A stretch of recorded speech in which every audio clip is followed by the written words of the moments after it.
can be mortals. Welcome, mere mortalites, to another episode of the Mere Mortals Meanderings. Indeed, this is where it's just the two of us today. You've got Kyron here on this side. And we've got Juan on the other side as well. Brilliant. And we are in different areas of the world now. I am here in Londrina, in Brazil. This is Brazil. And we've got Juan still, as usual. Back home in Brisbane, Australia.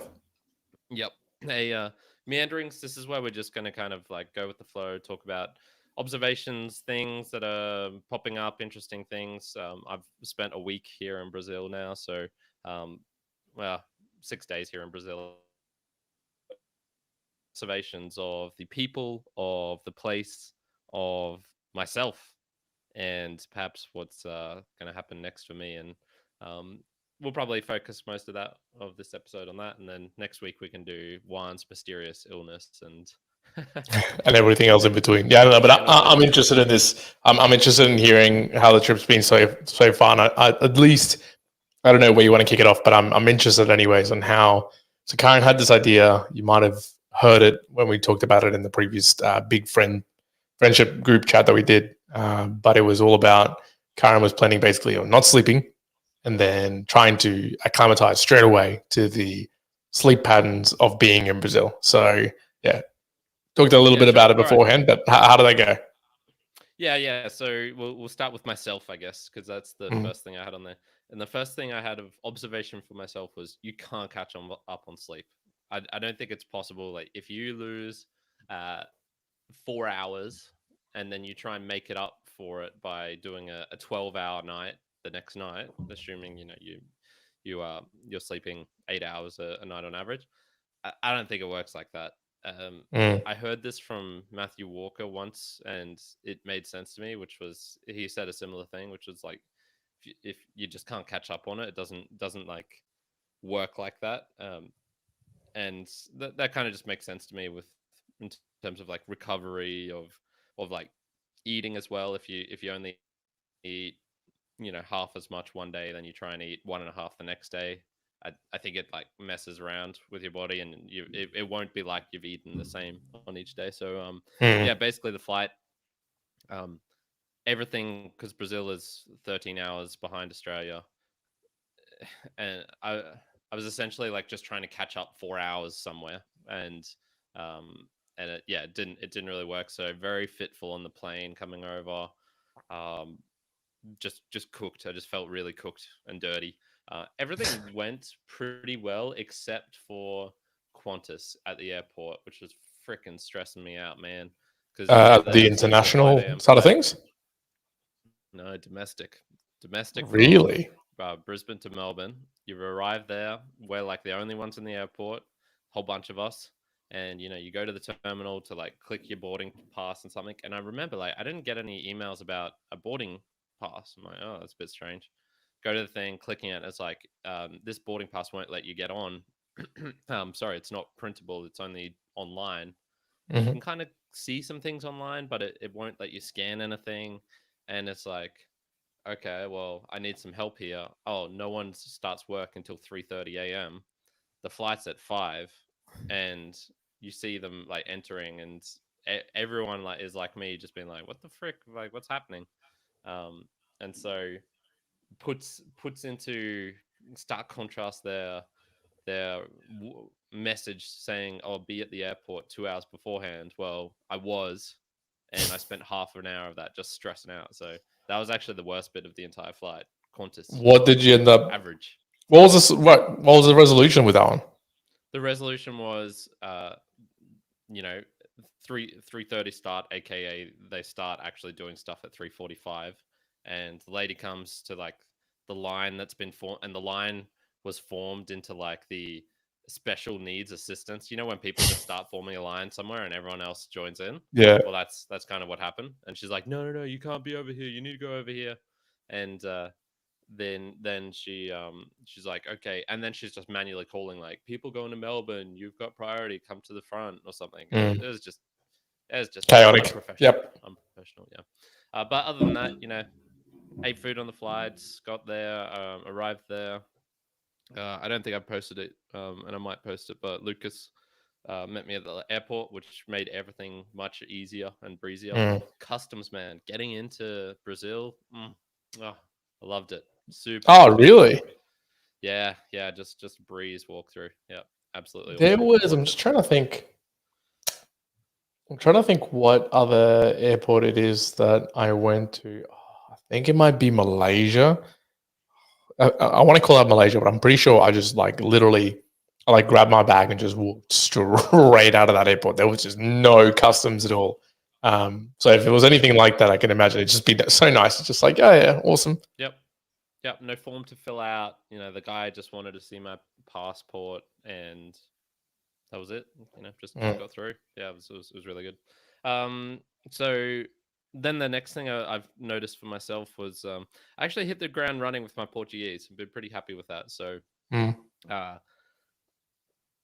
when I got to Chile, that was very, very. So this was for the first time I was traveling and using Spanish. And I'd done practice beforehand. I'd used Pimsleur, not Duolingo. I'm not sure if Duolingo was really a thing at the time, maybe. And I remember having lots of moments where it'd just be complete not understanding, asking for a bus ticket, asking to, where is the bathroom, asking how do I get this SIM card, and it was really stressful. I remember it was useful but very stressful at the same time. Obviously, with Lucas here and his girlfriend Yara, she doesn't really like to speak English, but she understands English really well. So between the two of them, and Lucas is pretty good at English. So between the two of them, they've just been helping me out. Like I've spent basically all my time with them so far. so there's just been no need for those really stressful interactions, apart from one where I got absolutely stitched up. We were walking around. There's always going to be a stitch up story. Yeah, we were walking around for a large portion of the day, and then we sat down. There was a McDonald's nearby, and we're like, "Oh yeah, it'd be nice to just like get an ice cream cone." And I was like, "Yeah, I'll grab it." And Lucas told me beforehand. He would probably say differently, but he told me to just ask for 3 basic ice creams, vanilla ice cream, the classic, sure, McDonald's fare. And as I went there, I swear that he told me to order 3 conos, which I just assumed was 3 cones in Portuguese. I don't know the word for. I hadn't learned the word for ice cream yet.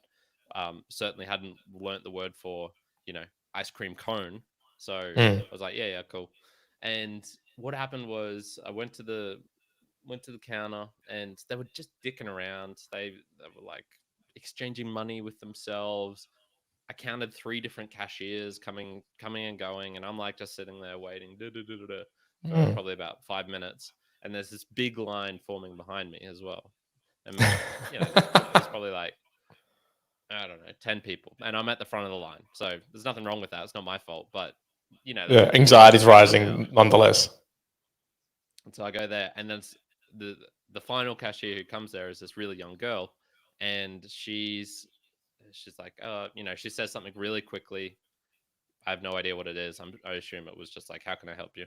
And I'm like, yeah, tres conos, por favor. And she just like looks at me and is like, eh? And I'm just like, oh fuck, because there was no menu, because we're in this. Yeah, like that's it. Section. It's like that was the going in line, and then it didn't work. It's like, what? Yeah, because we're in this like, it was almost like imagine like a drive-through section of an actual physical store on a main street, where it was just like this little window off to the side where you could order desserts, and it's meant to be really quick. That's the whole point of this one little area. And because it's this area, they don't have the normal menu, so I can't even just point at the thing. And I'm just like, nah. And Lucas is sitting about 5 meters behind me. I'm like, get your ass here. Like, come here right now. And he's like, no, you figure out, but get here right now. And it turns out to be plus servietes. So servietes. He organized that, but yeah, very, very annoying. I can also hear myself coming through on your side. You mind just turning that down a bit? Yeah, I can. So what does conos actually mean then? Nothing. It's not a word. So, So you just stitched you up. Yeah, it's just completely made up word. Yeah. Okay, there you go, folks. If I had to, I would have been able to get it, but it was one of those times where I was just like, I don't want to deal with this stress. Like, just come over here. Just come over here. It's easier. Yeah, put me out of my misery here. It's also because it wasn't, I guess, like really absolute levels of things that you have to do. Like if that happened in another scenario, you just pull away from it and be like, okay, I'm not dealing with this, whatever. But it's like, okay, you put me into this situation, you're pulling me out of it. I'm paying for what? Yeah, it was how much did it cost for each of them? I think it was 3 reais, and so that would be about $1, just under $1 for each one of them. So I was paying essentially $3, for 3 ice cream cones. I was going to ask you that actually. So speaking about costs and whatnot, what you're seeing in Brazil in terms of comparisons to at least like an Australian equivalent, have you gotten a bit of a grasp of what that looks like? Yep. I'll get to that in my last after my last myself section. Yep. So the last one for just myself is I'm getting back into this kind of like ultra friendly mode is what I call it, where it's because I'm just now walking out and about so much. I'm working outdoors in the park, and it's kind of just like in South Bank where there's just a lot of traffic, a lot of volume of people walking through. There's a literal walking track right next to this kind of lagoon park area. So I'm a warning to all Brazilians. I will talk to you. Watch out. And in the best Portuguese that Karen can muster. Oh man. Okay, so I just yesterday we're doing our thing. Lucas was teaching a client, and so I'm like, I'll go around for a walk around this little park, probably it's a kilometer loop, and I'm walking around. I'm just like, seeing the sides of the little amphitheater thing. Okay, that's cool. There's some soccer fields and stuff. And I see this girl crossing the street with her dog, and I'm like, oh, okay, yeah, I'll talk to her. And so she comes across, and I'm going to ask her where the nearest pet shop is. Yeah, where can I buy a dog? And I'm just asking her like, oh, what type of dog do you have? The classic, I'm sure she's got this dog just to like, use it to be able to meet guys, just like my brother is. Not to meet guys, maybe I don't know. I don't know what he's up to. He's got all sorts of random stuff going on, and I would say from this interaction that I had with her, and once again, it was like the chaos of really putting into contrast. I'm really good in one-on-one settings. When it gets to more dynamic, 2 or more people, not my forte. Not that's not where I shine through. And so when it was just me and her, we're chatting, and I could probably understand maybe 70% of what she was saying. And we're just talking about dogs. We're talking about my friend Lucas. She actually had inadvertently kind of known him. Okay. Through a friend of hers, so obviously Londrina, because she was a PT, so in the same sort of like workout physical space. And as we were walking the dog, her dog picked up a dead bird in its mouth, and she's like, "No, salta, Apollo, salta!" And she's like trying to control it, and it's like a husky, so it's like really quick. It's relatively big, so it's like moving away. I'm like trying to help, but I'm also like, oh man, I don't want to put my hand in this dog's mouth, and I'm sure it doesn't have rabies because it's a pet, but still, you never know.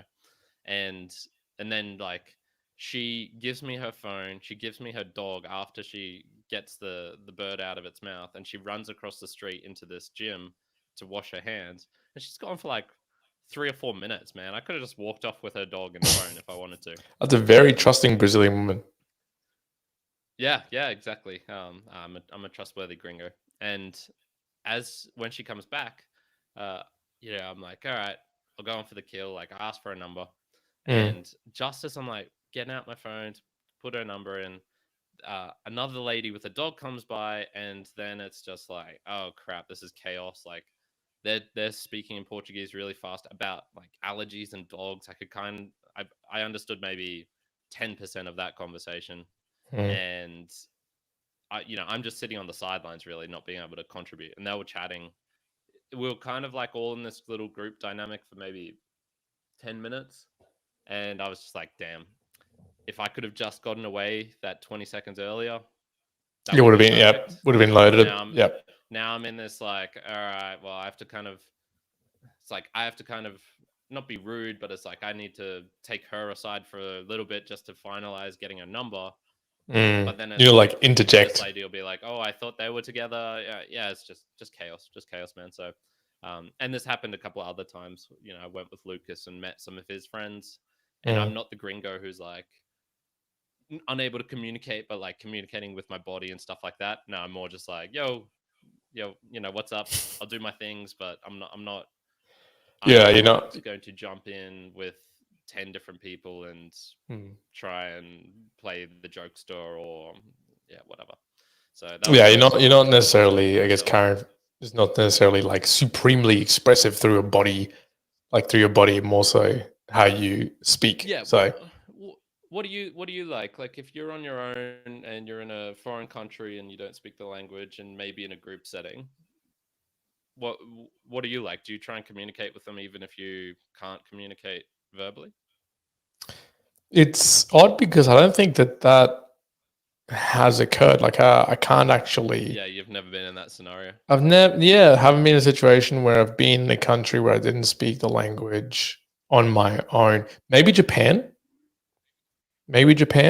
and even Okay, and then that's my super only cool. default is that in Japan, I was probably like more active with my arms and expressiveness. I guess the example specifically is when we went to the club in Roppongi and we were dancing around and we saw the guy who said you were reminded me of Harry Kane. Harry Kane, Harry Kane. and I think in that particular setting it was more about energy or movement as opposed to whatever the hell I was saying because no one would have understood. I don't know if Yeah. you even know it or remember this, but I actually went out one of those nights on my own with a big group of Japanese people, and you and Joey weren't even there. I think you actually went back to the place where we were staying in Osaka, and I went out on my own with this big group of Japanese people, and had like maybe Joey did come along with me, maybe that if I can recall, but that particular night we like barely spoke English, and it was more just a case of hand signaling, like emotions type of style. So I would have said if I didn't think about that, that's probably the default that I would attribute myself to. Yeah, interesting. And that makes sense, man, because it's, when I was with Lucas here, it was the first 3 days I was with him 24/7, basically. Apart from going to sleep, that was, we were just together the entire time. Myself, him, and Yara. And, you know, that that is another thing with myself where it's like, damn, I need like at least 3 hours just to chill out and do my own thing because just being with people all the time, even if they're great friends, it just It can exhausts drain me. the It heck. really, really Yep. exhausts me. Yeah. So that those first 3 days, super fun, but man, if that extended out into like 3 months of of just constant being with someone, that would definitely get just like physically exhausting. At the end of the day, I was just like, oh, we didn't even walk around that much. I don't feel, but um, it was pretty heavy in that respect. I know people at home And are as probably we wondering were, this question because at least I am. At least for yourself, yeah. have you gotten back into the swing of your normal training? And are you training in any fun spots at the Yeah, moment? yeah, yeah, for sure. So I probably had the about a week off before I actually traveled as well. So I was coming in really, really Mm. fresh, like let my body relax and refresh, which was good after like a really hard training for probably like the last 4 months. And then yeah, it was really good because we just had like a little ramp up. So we were only doing like these 1.5 hour sessions, roughly, a little bit of stretching and then maybe like a little bit of planche or a little bit of handstands, but not like full volume ones. But the last 2 days with Lucas is like myself, where he'll do 3 or 4 hour sessions. So uh, that's where we've gotten into full on. Let's get after this and work out hard. So yeah, there's this nice area. It's yeah, like I said, just really nice area, some pull-up bars, lots of people going by there.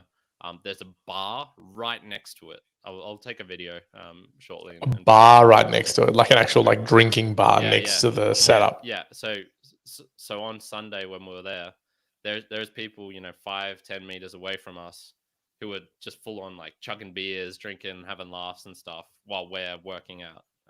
That's actually really cool. Yeah. Because it spills out from the bar is pretty big, and they'll play live music. It's kind of like an alternative scene as well. So it's think more people with tattoos, more perhaps won't have normal 9-to-5 jobs and things like that. So you get an interesting a bunch of characters there as well. So, that's that's cool. Fun.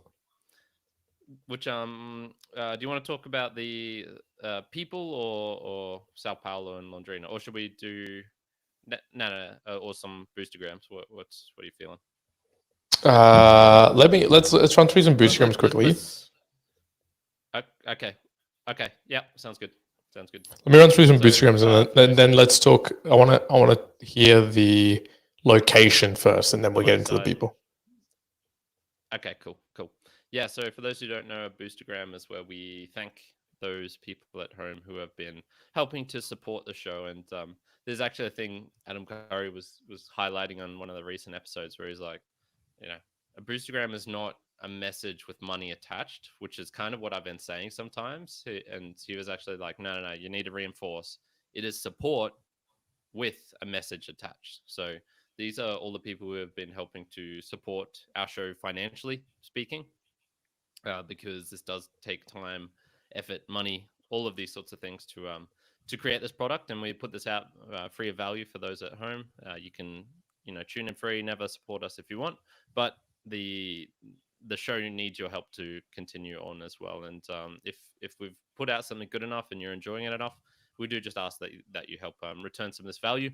You can do this and there are multiple ways. You could do it via PayPal or something like that. But the way we like it is doing it directly within a podcasting app, where you get all sorts of benefits like chapters, like transcripts, like the people tag. So you can click on links and all these sorts of things. And you can also send in a boostergram, which Juan is about to read out now.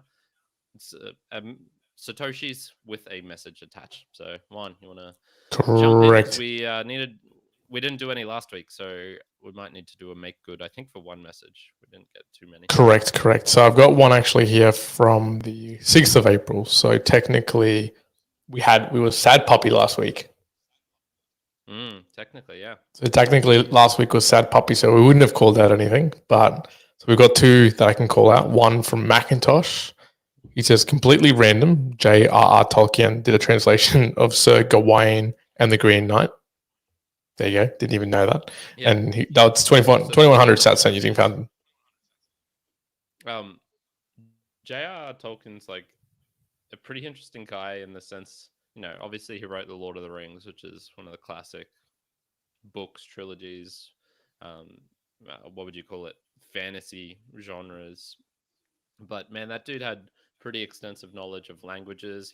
I think he actually, because he wrote an entirely new language for the Middle Earth, and I think multiple ones for each kind of like the dwarves, for the elves and things like that, and like characters, symbolism. Like he's kind of like that Joseph Campbell type of person where he'll dive deep into like ancient mythology, symbolism, tribal stuff, all that sort of thing. Yeah, he's I think there's a biography or a autobiography maybe of him, which I want to read because he seems like a really cool dude. He seems like a very different, like a very alternative character, like alternate character, the usual like individual that you hear about. But yeah, thank you very much, McIntosh. And then the other one from Oscar Merry. He sends through the Big Papa 50,000 sats and using Fountain, of course. And he says, revisiting this, such a great interview and primer on the value for value ethos. We'll be coming back to it every couple of years, I think. Now, I'm assuming that's your conversation with... I'm actually trying to remember exactly which conversation you'd probably be referring to. Yeah. If I had to guess, I would have said the Adam Curry one. But I haven't people, I have not had much time to do things here. I opened my laptop up after I think 4 or 5 days was the first time I opened it up. Um, the charger that I thought would work here doesn't work. So I had to. Oh, I could have only used my laptop for about 2 hours before it died of battery anyway. So I needed time to do all that. So no, I haven't actually had time to figure out which one of those episodes it was. I will try and do that for next week's. But likely it's Adam Curry's conversation. But mm. who knows? Who knows? Thank you, Oscar. Yeah. Yeah. Thank you very much for saying that.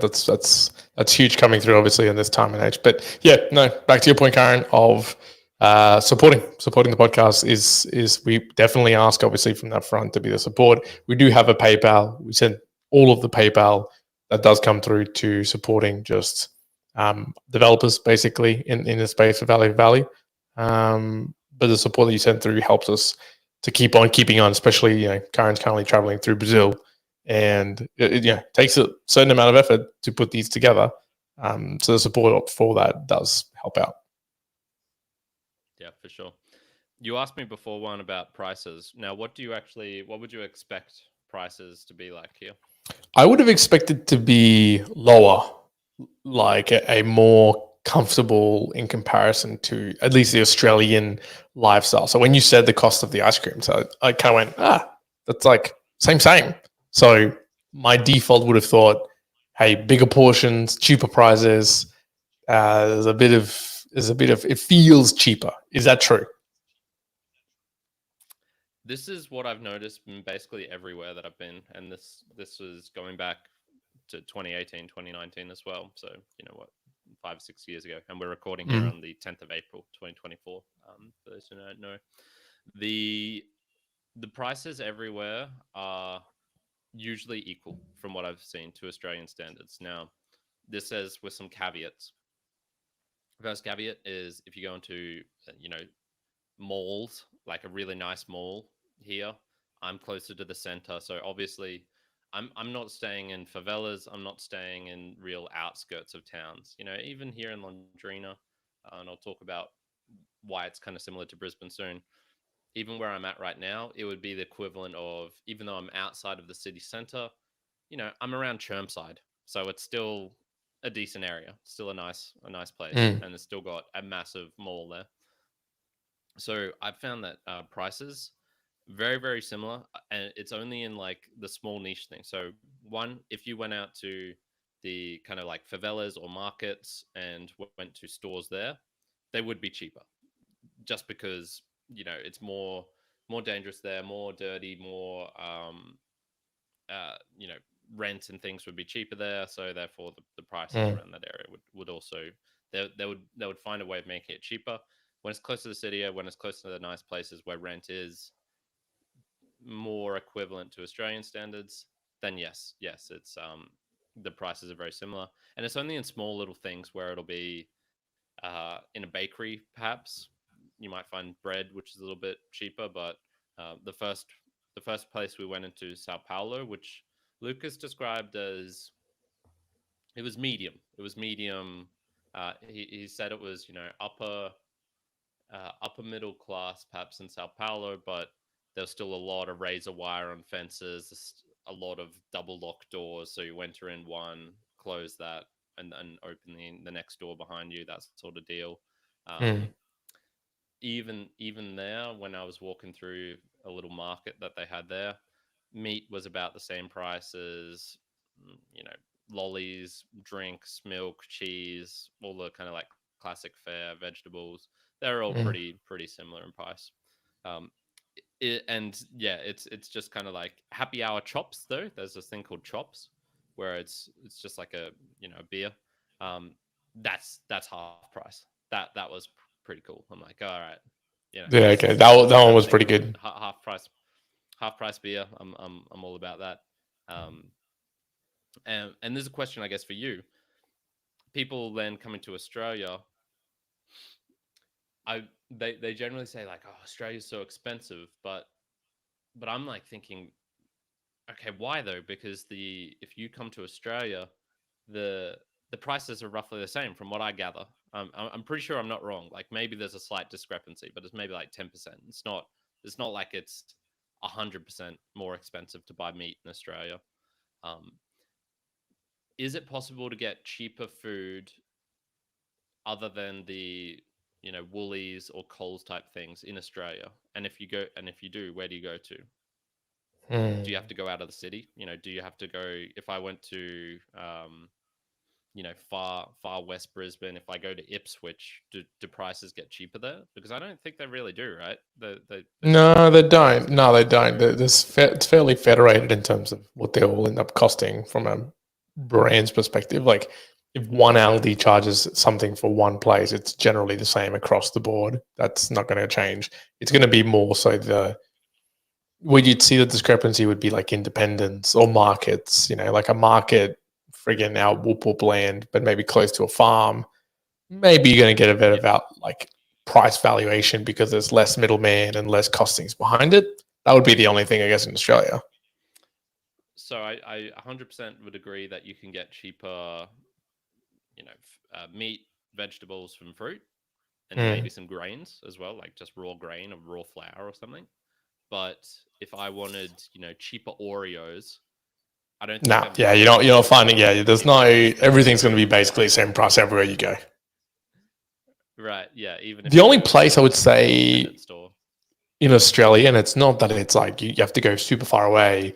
It's more in the place that congregates and sells in gigantic bulk, like a Costco or something equivalent, right? That's where you see it. Whereas I guess what you're describing there, it's more of the location that dictates what the prices can be paid for these things. I think so, because once I haven't really gone out to deep favela land, and I'm not going to do that. That was gonna be my next question of locations. I was going to say, when are you going to the deepest part of Brazil? Yeah, that's. I mean, look. So just I flew into Sao Paulo. In my, I was on a window seat, so I could see out onto the city.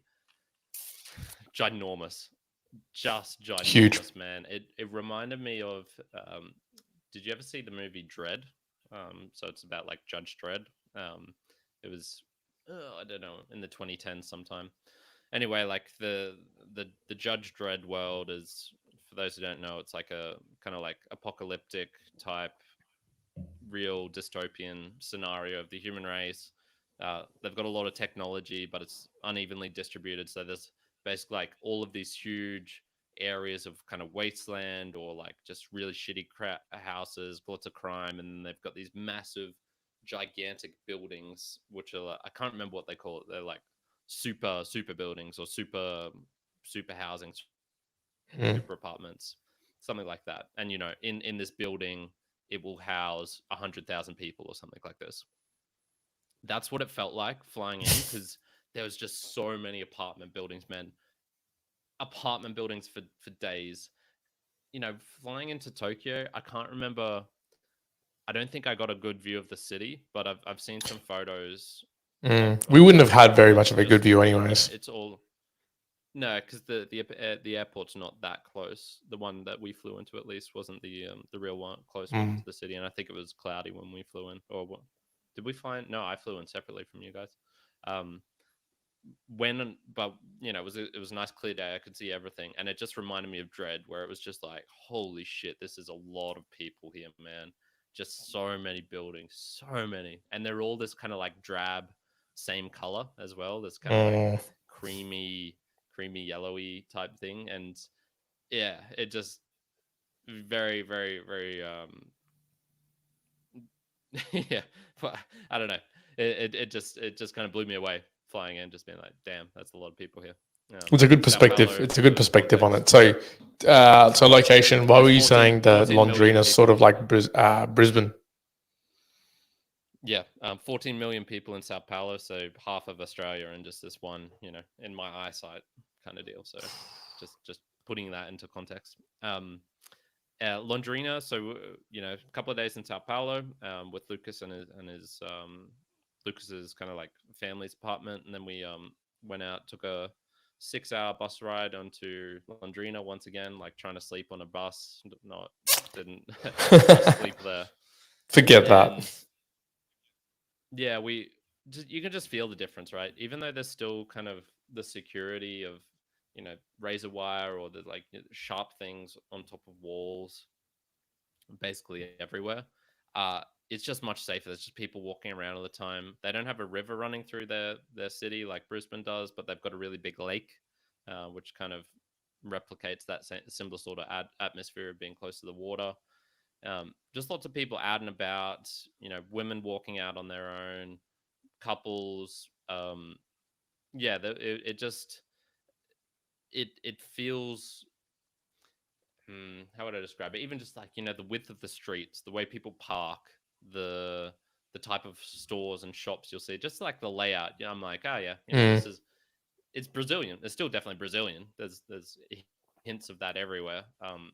The way that people park and the way that they come out.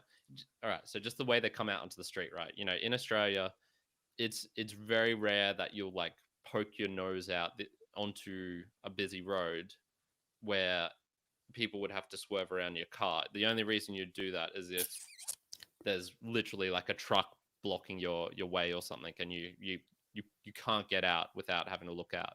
People here, man, they just come out. They have a perfect vision of the road, but they will still come out enough so that you have to swerve, and they're just fine sitting there and parking there. That's just the normal thing. So, it's just like at that point, you might as well just veer into the freaking street. Yeah.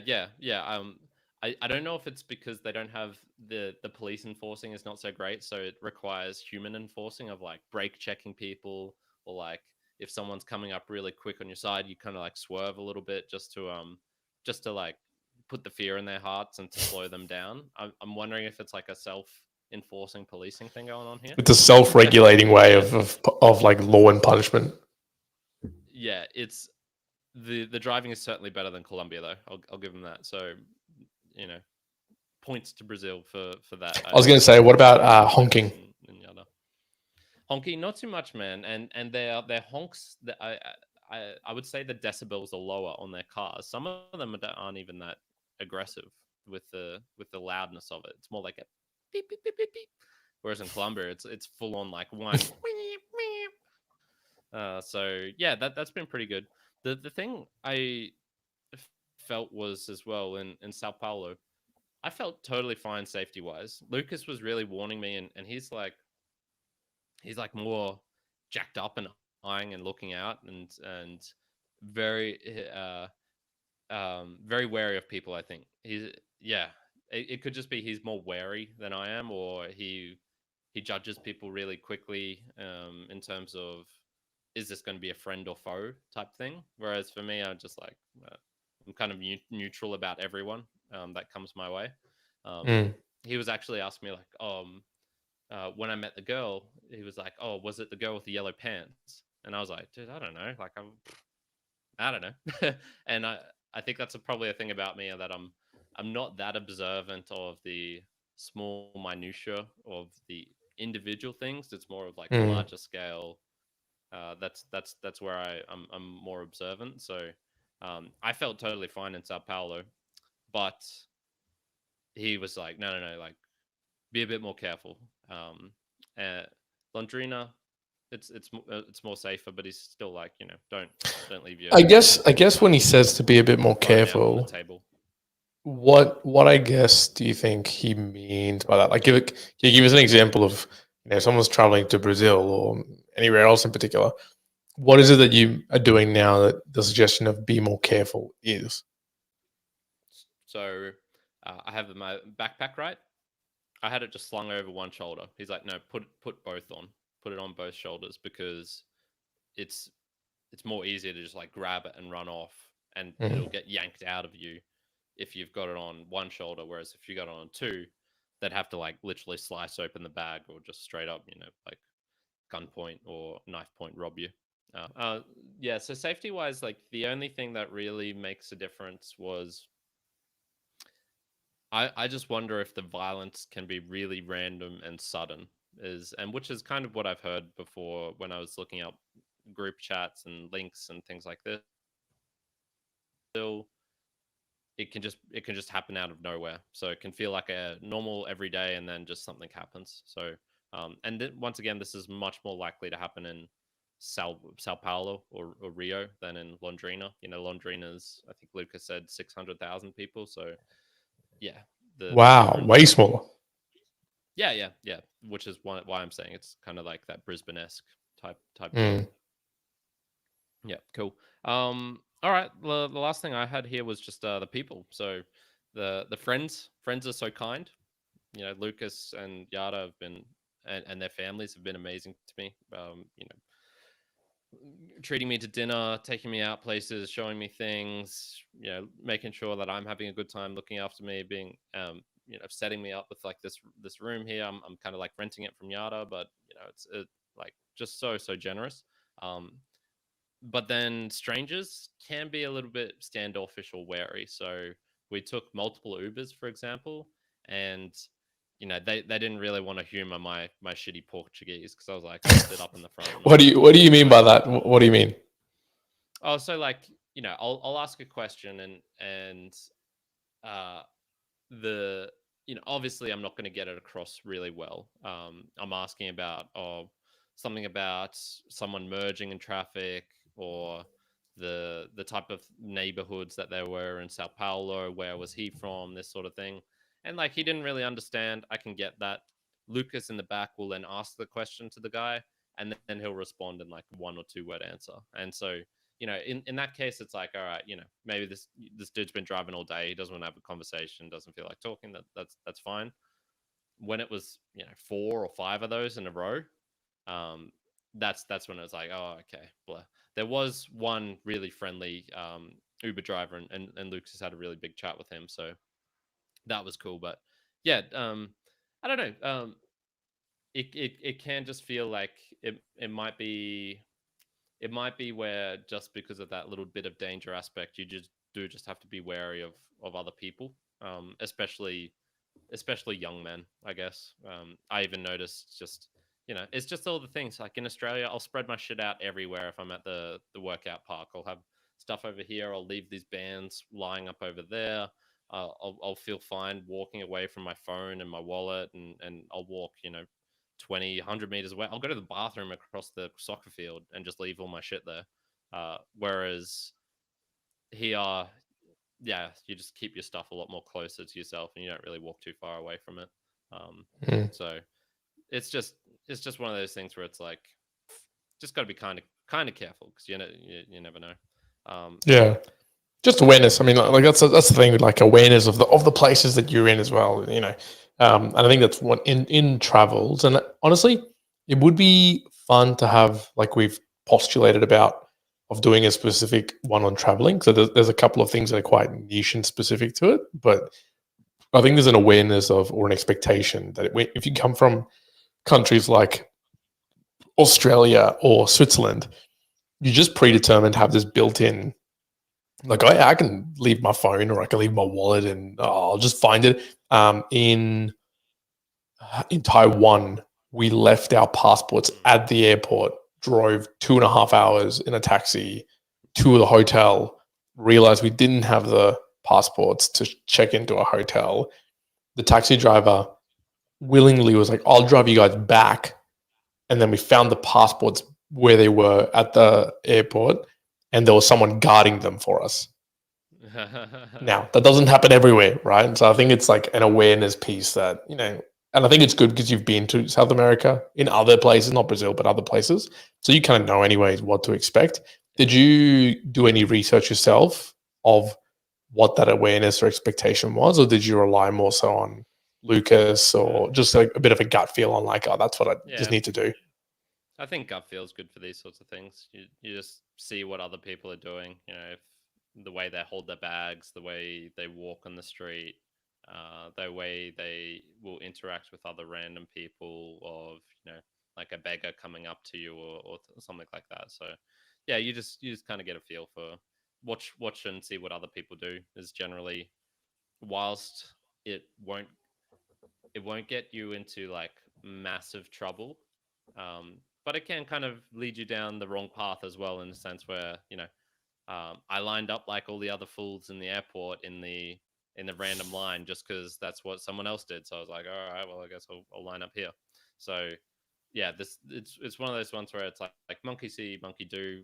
Usually, it won't have catastrophic circumstances for most of the time. That it generally you should follow the trend. I don't know about that. Maybe 50% of the time, and you just have to be selective of which 50%. So yeah. All right, now Juan, I fit right in here, and why do I fit right in? What would be the reason?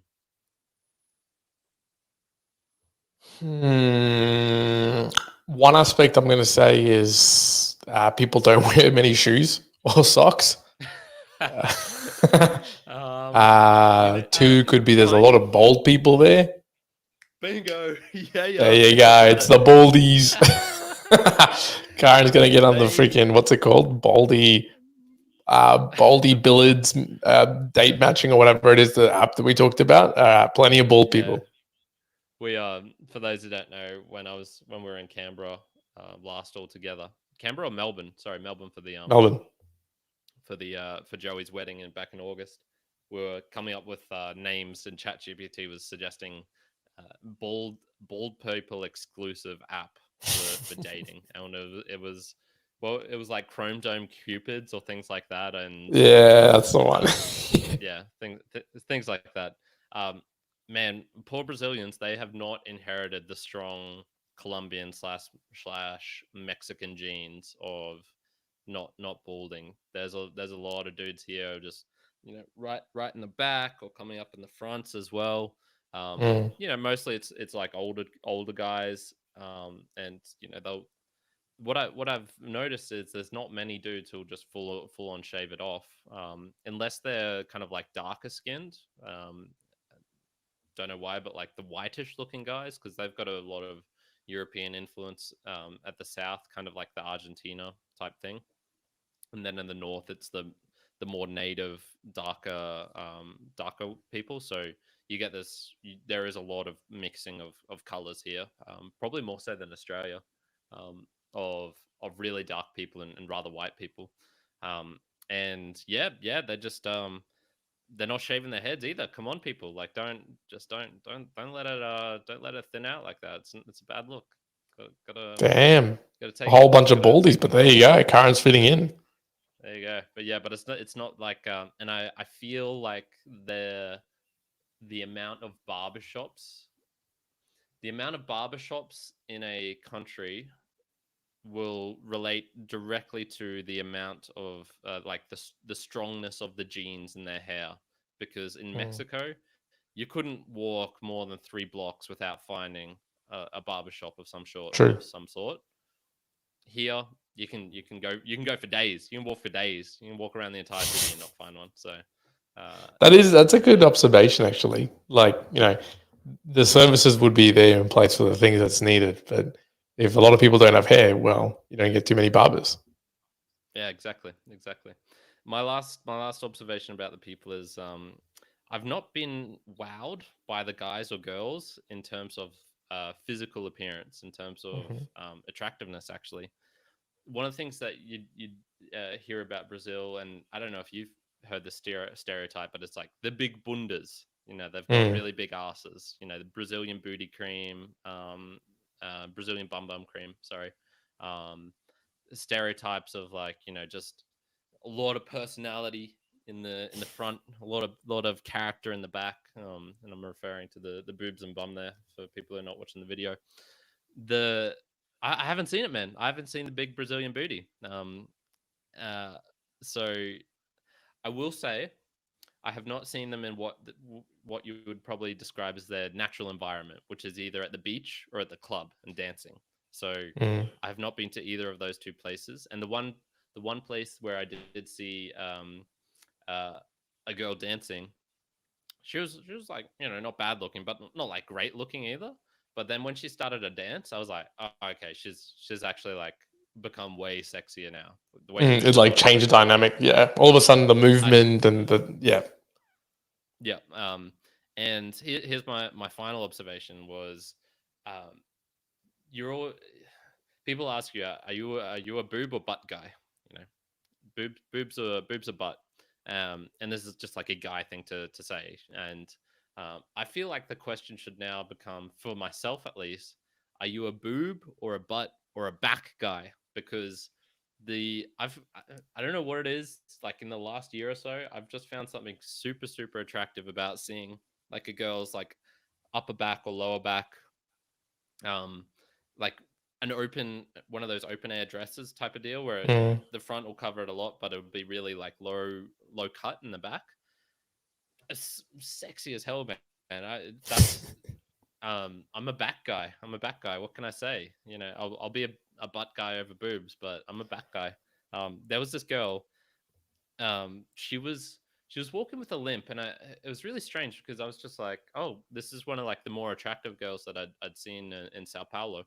Mm. And she was just walking along the street, and she kind of had this little bit of a limp. And as I like looked at her proportions more, I was like, okay, I think she might have some sort of physical deformity of it could be like Crohn's disease. It could be something. I'm not sure exactly what it was, but she We was hear the really mere really mortals, and attractive. Karen loves the disabled girls. You got me. You got me. Um, and as it, and I was like, man, that's actually a really like really attractive girl. Unfortunate whatever she has going on with her physically, but really really attractive. And then because I'm sneaky, I was like, as we walked past, and 5 meters Mm. past, I have a quick look back, and she was wearing a shirt which was, yeah, once again, like really low cut in the back. I could see almost her entire back. I'm like, oh my god, dream girl right here. This is crazy. The dream for Karen: a great open back, a little bit of a limp, possibility of disability, and Brazilian. Couldn't add up more good qualities here. Yeah. So that's my initial observations, gringo observations of being here in Brazil. What's next for me? I'm going to be going to some small towns or smaller towns like Cianorte. That's I think Lucas told me 100,000 people, and then Manduri, his hometown, of 3,000 people. So that'll be like proper Brazil out there. I want to go to some events. So they've got this like expo here in Londrina for the next couple of days, where it's kind of like it would be the equivalent of a rodeo, like a big rodeo in. Um, Imagine if the rodeo came to Brisbane and they also had lots of live music there. And so the Eka. It's kind of like the Eka. Yeah. Right. Okay. I was going to say, is it kind of like the Royal Easter shows here in Australia? Yeah. Okay. Yeah. Yep. Yeah. And yeah, now that I've got like a little room here, I've set out all my stuff. I'm kind of settling into a routine. I'm working out with Lucas. We're going to be traveling bits and forward and back a bit, but yeah, just want to try and get out to events and like latching onto opportunities of doing things. Some of Lucas's friends do like this yoga slash thing, and one of them does stand up paddleboarding in that lake. And I'm like, oh yeah, like it's not something I'd really jump out on in Australia, but here it's like I'm just trying to get out more, take more opportunities to use my Portuguese as well, which is possible. It's possible. I mean, I've that's a got good some thing. confidence And on it. I mean, you put in a lot of effort before you headed off over there. Actually, this might be an interesting question for people. Are you doing any other Duolingo or anything while you're there now? Or is it just because you're in the environment, that's your training now? I haven't had time. I'd like to. I've bought myself a book here to be able to do my standard thing of writing down example sentences, phrases, conjugations of weird verbs, of things like that. I've got a list on my phone of random like random words of Lucas's slang. Lucas is he's not bogan, but he he'd be like the equivalent would be like he's oca. He's got a bit Oh, of strong Brazilian in him. So he'll say words like tosheo, which is I'm full. And when he said that in front of his girlfriend's aunts, kind of like family, They're like, Mm. no, don't say it. She's like, don't say that. Say like satisfecho. Tosheo sounds like really ocker. Sounds bogan. So like he's So teaching me a lot of things. tosciato, Tosheo. tosceo, So instead of T-O satisfatio. satisfecho. There you go. Okay. And yeah, then I've got vaza daqui, which is like get the fuck out of here, things like that. And then I'm just like learning general things. So sweet tooth, for example, is not sweet tooth. It's formigão or formiguinha, which means like a big ant or a little ant, because ants like sweet things. So you got to Yeah. Okay. Yeah. formigão. So I'm a formigão. Yeah, just lots of random stuff like that. Got a couple of books here that I want to be trying to read. So they've got Portuguese. The book behind me is all about what's that book about? It's about peyote and a Brazilian guy who went to the US and met one of the peyote masters and things like that. So I haven't had time to really get into a routine yet. Maybe in the next week or two, I'll get a chance to try and do that. But what that will look like I said, I want to try and get out of this room. I want to try and spend as minimal time as possible. So I might do real intense kind of like an hour or two of study of use a bit of Duolingo here, write some stuff in the book, and like really try and focus on learning some phrases, some verbs, some grammar, and then get out and go to a cafe or something and just like buy a juice or something and then just sit in the cafe and read or in the streets and just talk to people and just wander around. Well, it's in the doing. I will say it's always in the doing of the philosophy being the best, right? The effective philosophy. And honestly, if the end outcome is to talk to people in Portuguese, there's lots of things you can do, obviously, in the reading and the Duolingo or the like, but doing the actual thing is going to be the best rep so you can get into learning it. So, but that's good. I'm pleased that, you've put in enough of hard yards that it feels like it's possible even at the very beginning. Because I know in your initial trip to South America, at the very beginning, there was still a little bit of iffiness with the Spanish, and it took a little bit for you to like really get yourself going there. Yeah, I'd say it probably took probably about 3 months until I got to the level where I'm at right now. So I've kind of like just cut out 3 months worth of bullcrap, which is good. Good, yeah. Which means you can now you can focus more on the enjoyment and few other things than it is specifically the language. Exactly, 3 months of less stress, and because Lucas wants to practice his English as well, we're doing kind of half, which gives me a break as well. So I'm not using Portuguese the entire time, which is mentally draining. That messes you up. Speaking of Lucas, he was in the chat and he was just talking some shit about Sao Paulo. He's saying it's the rock city. And Brody Plays was also here and he was asking, what are people appearances like, obesity, etc. versus Australia? Look, probably similar. I would say I haven't seen any really, really big people. You see some really big people in Australia. Where they can't get around without a motorized scooter or something like that. I haven't seen any of that here. And I would say generally the people just take off 2 kilos from everyone. And that's I would say about the Brazilian kind of standard. But they're not like have you seen any gyms? Yeah, lots of gyms, but they're not the Australian type. They're all kind of independent. So CrossFit is pretty big here. I've already seen a couple of CrossFit gyms, and there's a lot of them, but they're very small as well. They're not kind of like the big mega gym like a Total Fusion or a branded gym like Good Life. They don't exist here. They're all these like small little places here and there. Yeah, okay.